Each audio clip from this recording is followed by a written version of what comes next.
The 1960s introduced a unique flair to party food that has since faded into the past.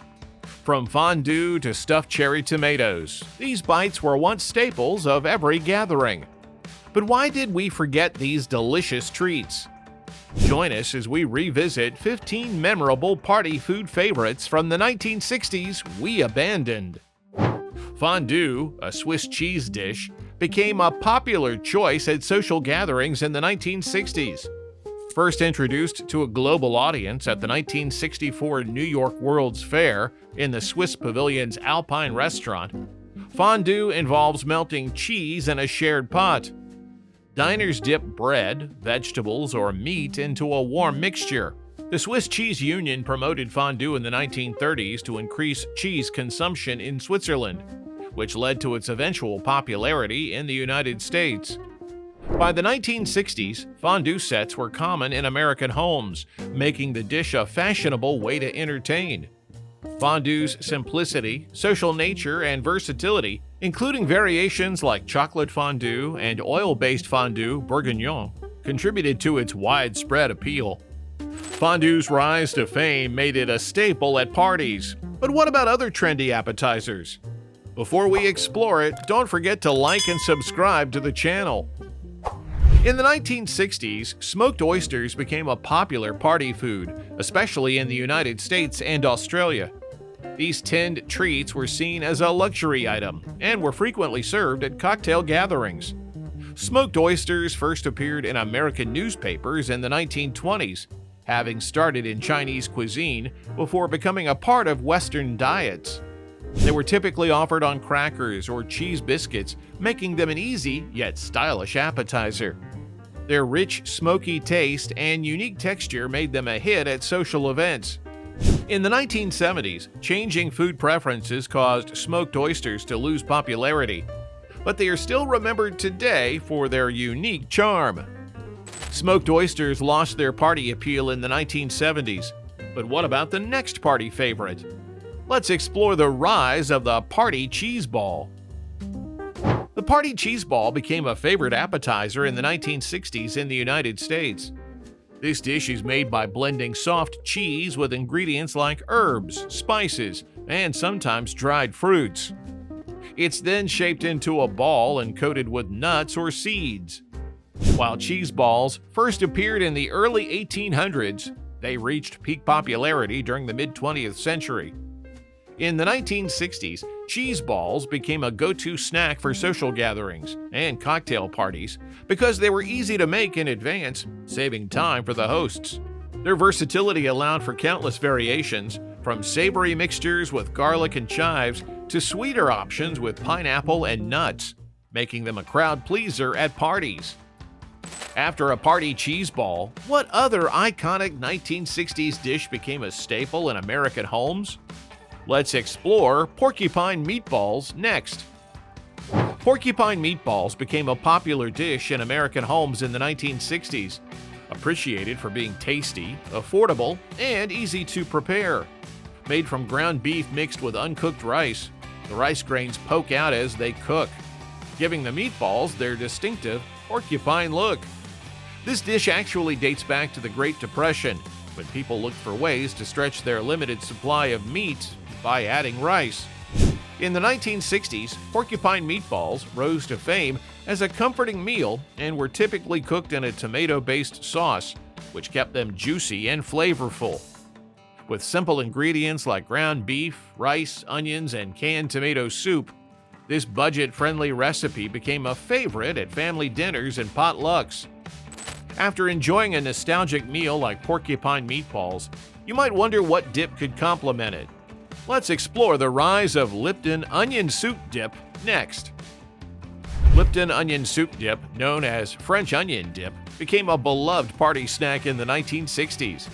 This flavorful dip was created in 1954 by a cook in California who mixed Lipton's dehydrated onion soup mix with sour cream.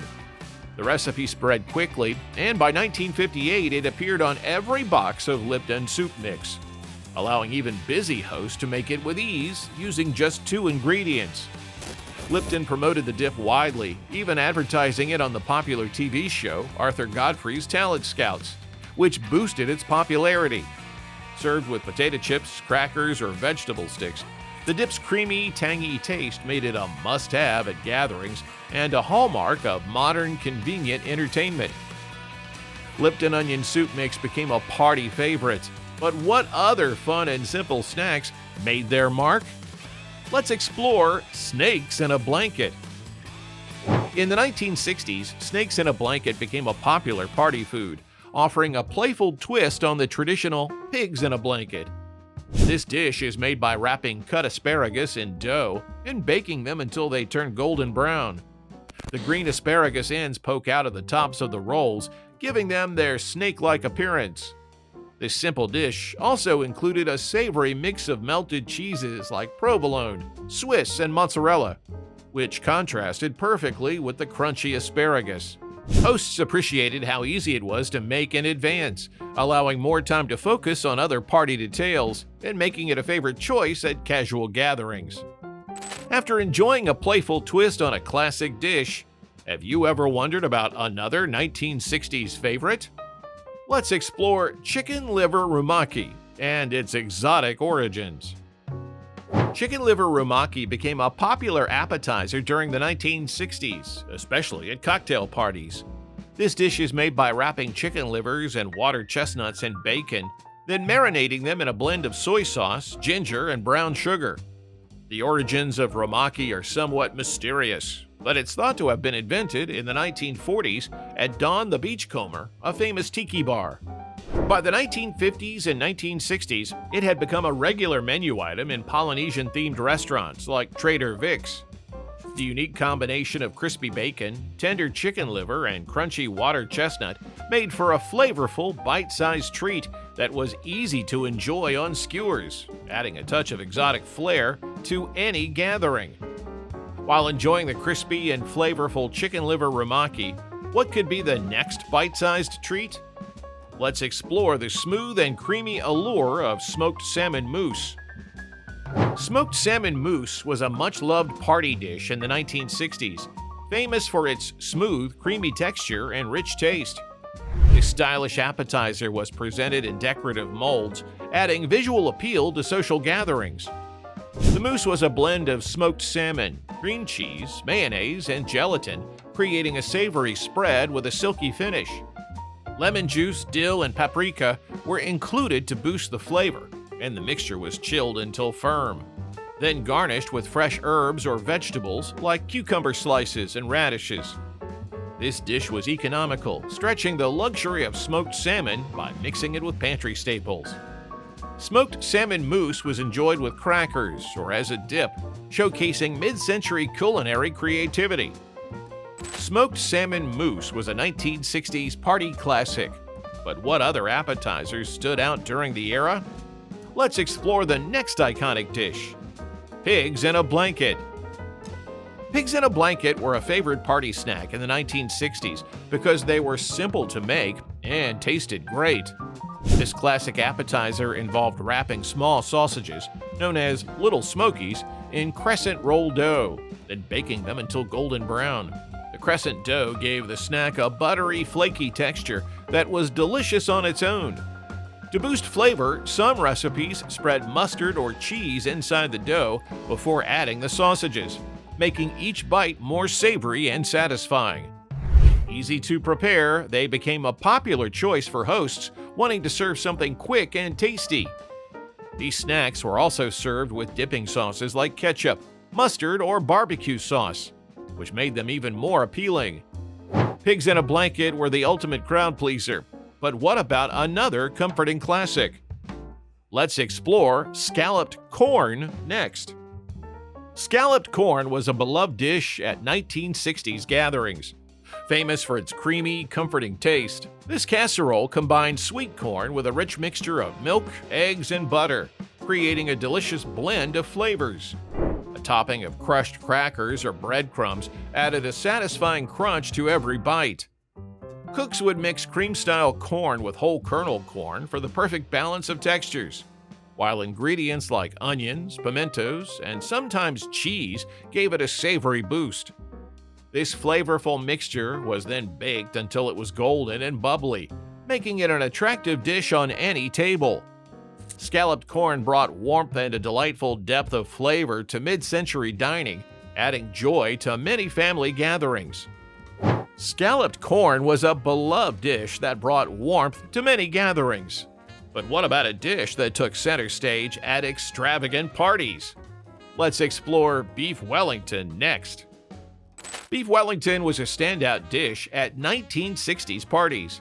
Known for its impressive and luxurious appearance, this dish featured a tender beef fillet coated with a flavorful mushroom mixture called duckles, which was sometimes mixed with pâté. The beef was wrapped in prosciutto or ham, then enclosed in a light, flaky puff pastry. Preparing beef Wellington was a complex process, making it a symbol of fine dining. It was a popular choice for special events and dinner parties, impressing guests with its golden, crispy outer layer and juicy, tasty inside. The dish was usually served with a rich sauce, like a Madeira or red wine reduction, adding to its rich flavor. Beef Wellington wowed guests with its decadent presentation. But what about a dessert that steals the spotlight? Let's explore the irresistible tunnel of fudge cake next. The tunnel of fudge cake became a popular dessert in the 1960s, known for its rich, gooey center. It gained fame after Ella Rita Helfrich won second place in the 1966 Pillsbury Bake Off with the recipe. The cake's special feature was its fudgy tunnel, which appeared while baking, surprising everyone with each slice. The original recipe used a special fudge icing mix, but Pillsbury eventually stopped selling it. Despite this, people began making their own versions with powdered sugar and cocoa to recreate the fudgy center. The cake was baked in a bundt pan, which became more popular because of this recipe. It became a favorite at parties, impressing guests with its delicious texture and taste. The tunnel of fudge cake brought surprises to every slice. But what about another iconic 60s dish? Let's explore stuffed celery next. Stuffed celery was a popular appetizer in the 1960s. This simple and tasty dish featured celery sticks filled with a creamy mix of cream cheese and pimento stuffed green olives. The crunchy celery and smooth, tangy filling made it a favorite at parties. To enhance the flavor, garlic and black pepper were added. The appetizer was not only delicious, but also colorful, with the bright green celery and red pimento pieces creating a festive look on the table. Both kids and adults loved it, and it disappeared quickly. Stuffed celery was easy to prepare, making it a perfect choice for busy hosts, as it could be prepared in advance and filled just before serving. Could a classic carrot casserole hold the same charm as stuffed celery? Let's explore. Guess Again Carrots was a popular dish at 1960s parties. This casserole was made by mixing mashed carrots with melted butter, milk, grated onion, shredded cheddar cheese, and eggs. The mixture was seasoned with a pinch of nutmeg and a small amount of Tabasco sauce for a little extra flavor. The carrot mix was then placed in a buttered casserole dish and topped with chopped green peppers and buttered breadcrumbs. The dish was baked until it turned golden brown and bubbly, creating a nice contrast between the creamy carrots and the crispy topping. Guess Again Carrots had a vibrant orange color and crispy topping, making it a favorite side dish at many gatherings. Guess Again Carrots were a hit at parties. But what about another popular treat from the 60s? Let's explore stuffed cherry tomatoes next. Stuffed cherry tomatoes were a popular and fancy appetizer at 1960s parties. These small treats had cherry tomatoes filled with a creamy mix of cream cheese, mayonnaise, and finely chopped cucumbers. The filling was seasoned with salt, pepper, and sometimes a little cayenne pepper for a mild kick. To make them, the tops of the tomatoes were sliced off and the insides were carefully scooped out to create small cups. These cups were then filled with a creamy mixture, offering a perfect balance of juicy tomato and rich filling. The tomatoes were sometimes topped with fresh herbs like dill or parsley for extra flavor and color. As we've seen, the 1960s were full of unique and memorable party food favorites, but many of them have faded away over time. Which one of these classic dishes would you bring back to your next gathering? Don't forget to like, share, and subscribe for more nostalgic content.